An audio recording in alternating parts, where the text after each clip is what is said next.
Ibrahim Traore is in danger.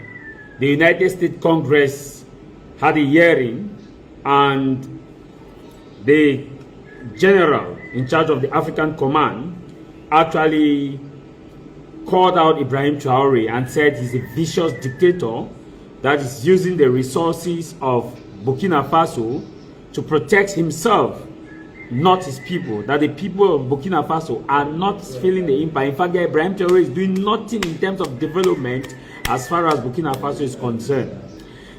And this is a black that was testifying against Ibrahim Traore. This was the same procedure that they used before they got to Libya.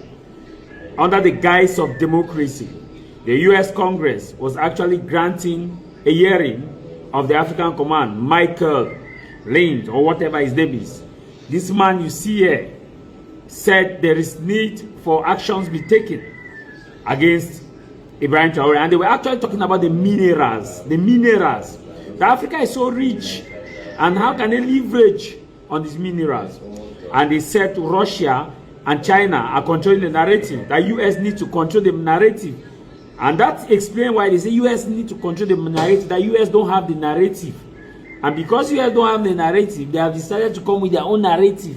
And that explains why some people were in Paris the other day protesting against Ibrahim Traore. And now understand. So it is not only France that is sponsoring this.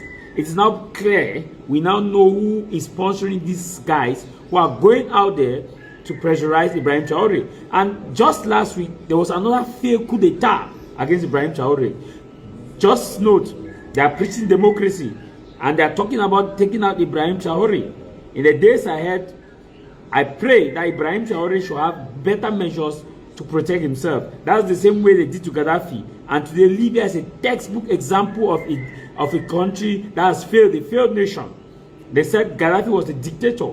But look at Gaddafi's dictatorship and Libya's democracy today. Which one is better? It took Obama, the black, to bring down Libya. It is taking this black that you're seeing. He wants to bring down Gaddafi, Ibrahim Traore.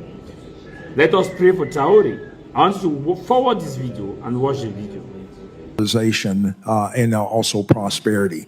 The other two competitors are just trying to replicate what we do best. I can imagine a situation, though, in which the ruling elite of a country is receiving gratuities on the side that inure to the benefit of the strongman leader and not to the populace of the country. Does that sort of corruption and bribery go on with regard to the Belt and Road? Absolutely, Chairman. I see this, and I don't mind calling them out, but Captain Traore and Burkina Faso, as they know that both, whether it's their gold reserves, that is all those proceeds are just in exchange to protect the junta regime. There's a number of examples across. Even in Sudan, what's going on with the rapid support forces and Burhan of the Sudan forces, when you get down to it, is all about the revenue that can be drawn out of that. And there are nefarious actors in the CCP and sometimes Russia are complicit in those activities. Okay, well, you can't imagine how frustrating it seems to me that this mineral-rich continent has not been able to move to a utilization of the resources to benefit the people there. After all this time, it's a puzzle that we have